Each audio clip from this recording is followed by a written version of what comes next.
The Backrooms. I saw this movie soon after release, which I wasn't planning on seeing when I first heard it was being made. I expected it to be another cheesy, popular online horror movie, something dumb like the Five Nights at Freddy's movies, which, were made by the same studio, A24.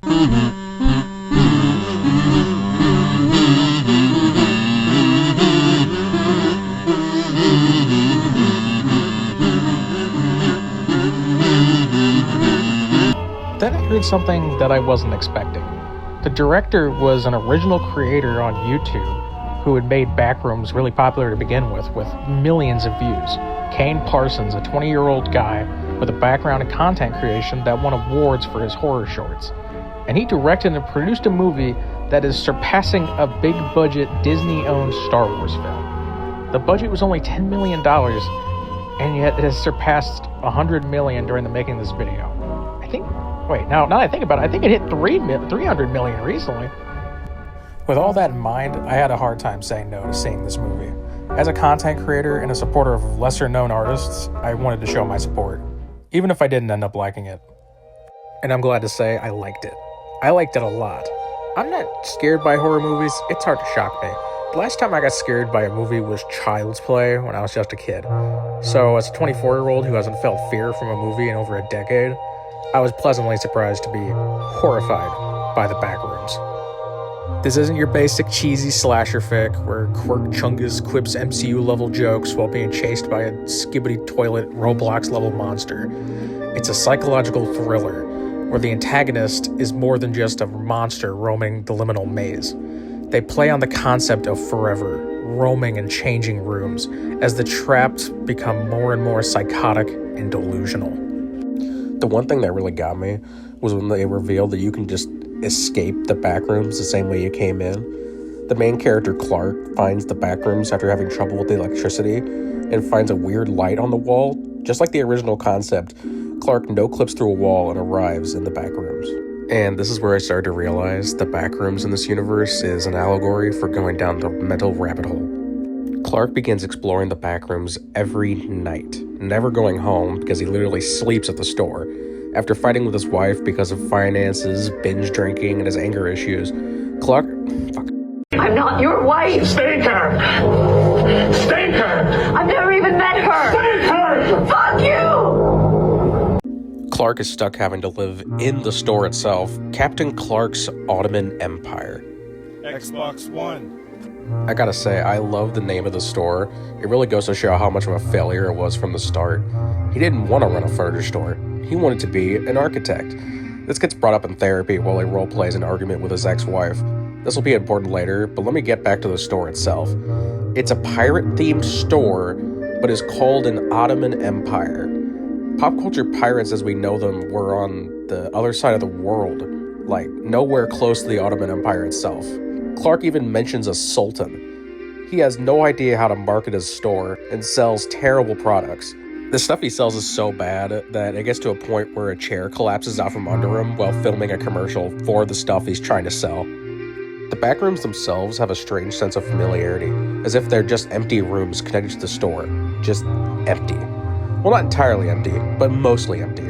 A part of my theory is that the backrooms really are just a part of the store, and Clark only realizes they're there while messing with the lights. He turns off the main lights, and after flipping the other switches, a random light appears on the wall, which is more than likely light peering through a crack in the door. Like, I'm thinking that there was a door there, but it just got covered in wallpaper during a renovation. Plus, Clark was drunk as a skunk when he went down there. And hey, what do you know? When he goes down there, there's a big pile of furniture. The further Clark goes, the more the place distorts and becomes almost inhospitable for someone to venture through. After crawling through a little hallway with one of the researchers' bags in it, Clark finds a room with a door that is almost too small to fit through. He finds himself having no choice but to continue on, as there is something in the other room.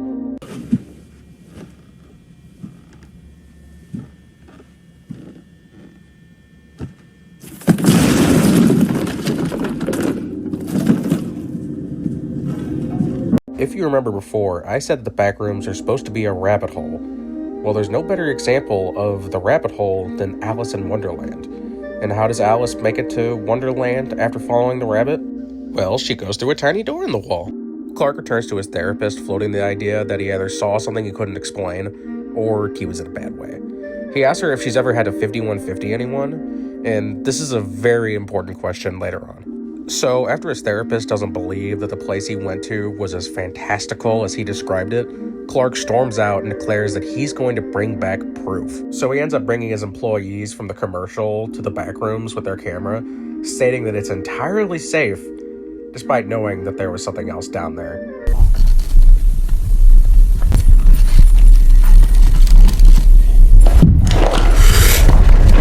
Fuck, pull me up!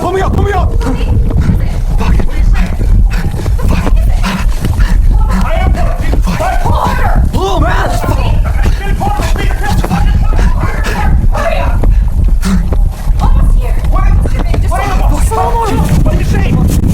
There's someone down there. Very predictably, both are killed off, one off screen and the other bloodily and horrid, getting dragged off through a horizontal door in a gross, laundry-filled room. After the employees get killed off, Clark runs for his life through a terrifying maze filled with random rooms, like the pool rooms and dark rooms filled with Christmas trees and lights. This scene is scary as fuck. And this is when the still lifes are introduced, and Clark is chased off by a copy of his ex-wife, or at least what most people think is a copy of his ex-wife.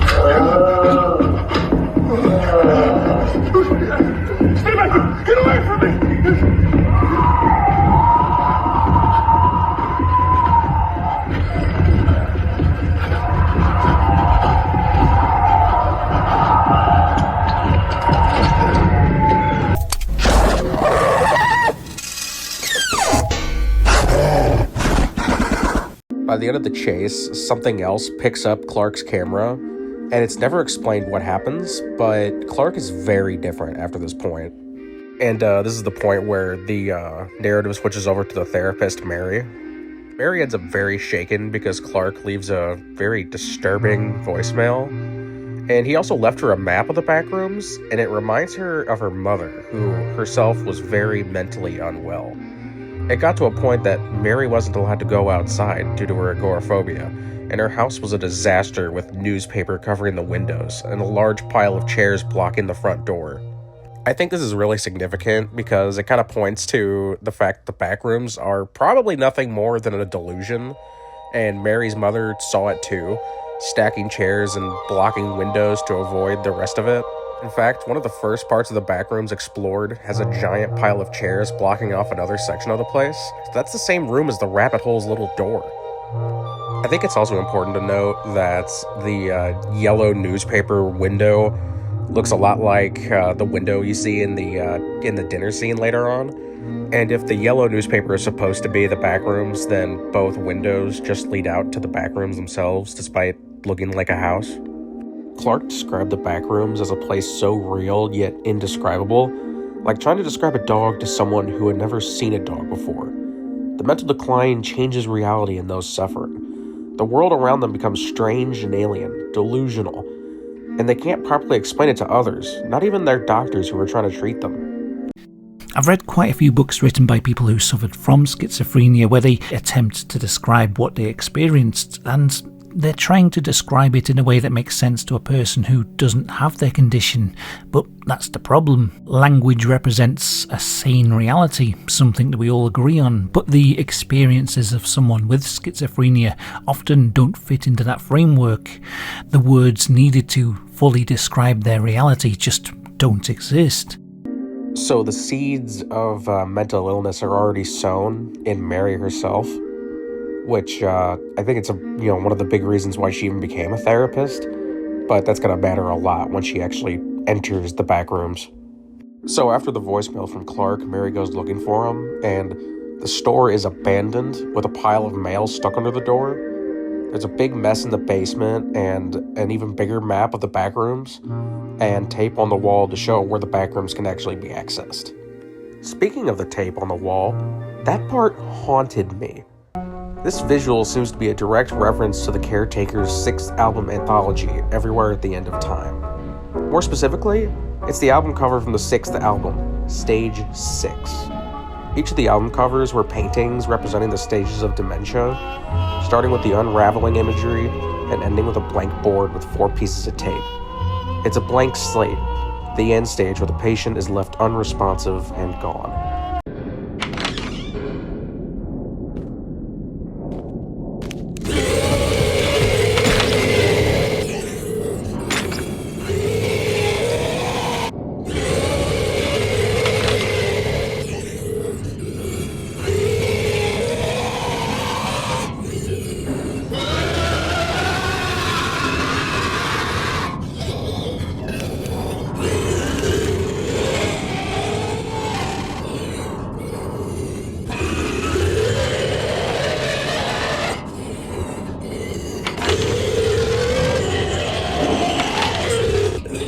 One of the songs by the Caretaker is actually in the movie too.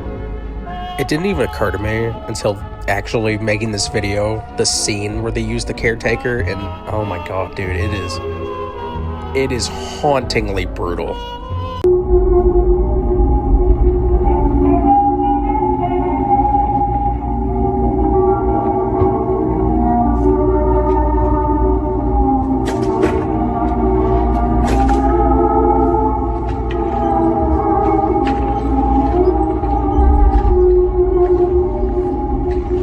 Like the blank slate that's mentioned before, Mary's mother is stuck in an unresponsive state after the house is torn down. She's in a wheelchair, like seen in the clip, staring off into space.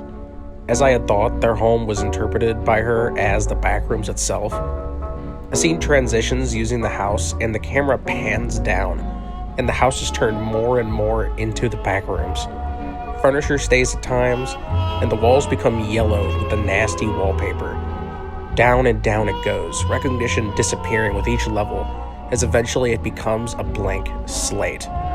It is an exact visual of the rabbit hole, and unfortunately, it's a rabbit hole that Mary is unwillingly going down. And let's not forget, when Clark is at his mental worst is when he finds the Backrooms. And the Backrooms are this screwed up, not quite right architecture, and when Clark is a failed architect. And then we end up seeing where Clark has been staying, and there's rooms that are practically normal rooms with proper layouts and furniture, with a screwed up view out of the window, seeing more of the back rooms. And at this point in the movie, we get to see the still lifes, like what they actually look like, beyond just the scary scene from earlier. You get to see Clark's ex-wife as... It's never confirmed if it's his ex-wife, but he cuts off her hair and puts it on Mary so she can pretend to be his ex-wife, so that's probably who it is. I'm not your wife. Speaker. I've never even met her. Fuck you. What you say? There's also, this bearded guy who doesn't do anything, and this little guy in a wheelchair, and I don't know what his deal is, but he always turns on a lamp on and off. I saw a theory on Reddit stating that the credits list the character as Archibald Leland Sutter, despite none of the other still lifes getting names. They pointed out that a real Archibald Sutter painted a piece with a similar vibe to the Backrooms, with yellow walls and floors. This piece is called Interior Backend, and the interior is a room. So the place itself is literally called The Back Room. I also saw an interesting visual in the painting. The plant on the table looks a lot like the plant from Everywhere at the End of Time's Stage 3 album. Also, all of that guy's names are names of lamps, and there's a lamp on his wheelchair. So, the lamp guy is named after lamps. And almost affectionately, Clark refers to him and the others as furniture, and it gets kind of gross because he literally rips fluff out of one of them. So Clark ends up capturing Mary in the back rooms when she goes to look for him, and they end up getting into a heated argument where he, puts the ex-wife's hair on her, and he makes her do the role play from therapy. He wants to be told he did nothing wrong and what he did was right, And in the end, she ends up telling him to stay since the backrooms make him happy. And this is when Captain Clark appears, the decrepit still life. He wasn't just a painting like shown earlier, he was the dark entity who killed the camera crew, and has for some reason taken the form of Clark's character from the commercials. Clark tries to tell him that everything is okay, and that the therapist says they don't have to change, but the entity kills him very alarmingly, chomping down on him, and drags his body off as it chases Mary away. And I think it's pretty obvious, the way Clark dies is a reference to Saturn eating his own son. This bitch done lost her rabbit ass mind. So then we get our big finale with the big chase, and eventually Mary gets saved by Async, the company that's been there actually doing all the research. And she ends up sitting down at a table with this researcher, and he keeps asking her about the backrooms. He says something really interesting here. This is the most important thing in the world. We'll never end up understanding this. It's so vast and giant. But it is the most important thing in the world to understand. And I think that's a question that Mary's been secretly asking her patients this entire time.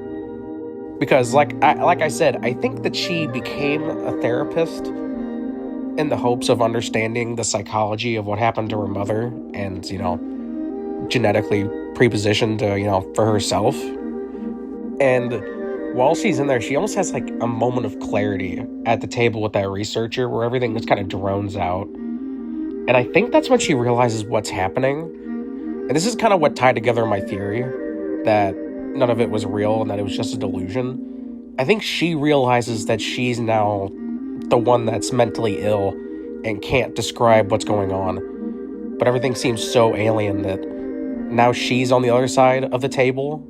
Now she's in front of a psychiatrist, just like Clark was with her.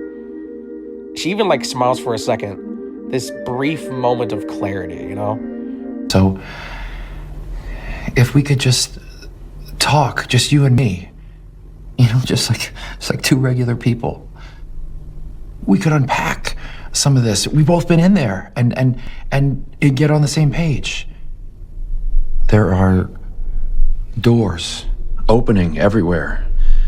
We don't know why or what's connecting them. They just sort of keep happening, and we don't know how to stop them. And I've been...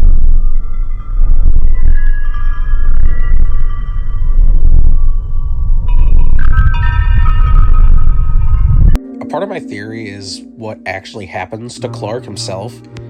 Because when Mary ends up, finding him and has the final confrontation, Clark gets killed by Captain Clark, which I think is his psychotic break's kind of final stage, and I think he ended his life. And she found him like that and ended up causing her to have her own psychotic break that led to her getting stuck in a hospital, which, leaving the backrooms and going into Async. I think Async itself is like a hospital, like the one that her mom was in. And when it's revealed that Mary herself has a still life in the backrooms, it's stuck in a room that looks like the one that she was in at Async, and she looks a lot like her mom when she's stuck in her unresponsive state. Also, this is super random, but the scene with the stairs that lead up to the ceiling, where they don't lead to a floor like traditional stairs, they lead to a hatch. It reminds me a lot of the Everywhere at the End of Time Stage 5 album cover. I know that's super random, but that was something I thought about when I watched it. But anyway, to wrap up my theory, I think that the backrooms are the mental rabbit hole and a delusional state, where the mind can't process things the way a healthy mind would. And Clark ends up having a psychotic break and ends up locking himself in that room he finds in the basement. I don't think there is actually a giant maze down there. I think he just locked himself down there and ended his life, and Mary ended up finding him, and it caused her to have her own psychotic break, after years of being genetically prepositioned to actually have a mental illness like that. And when she ends up going to a mental hospital, she sees it as the backrooms and Async, and ends up in a, her own unresponsive state, just like her mom had. Yeah, that'll wrap up this video. Thank you so much for watching. If you enjoyed, make sure to like and subscribe. I really appreciate it. See you guys next time. I'm not your wife. Stinker! Stinker! I've never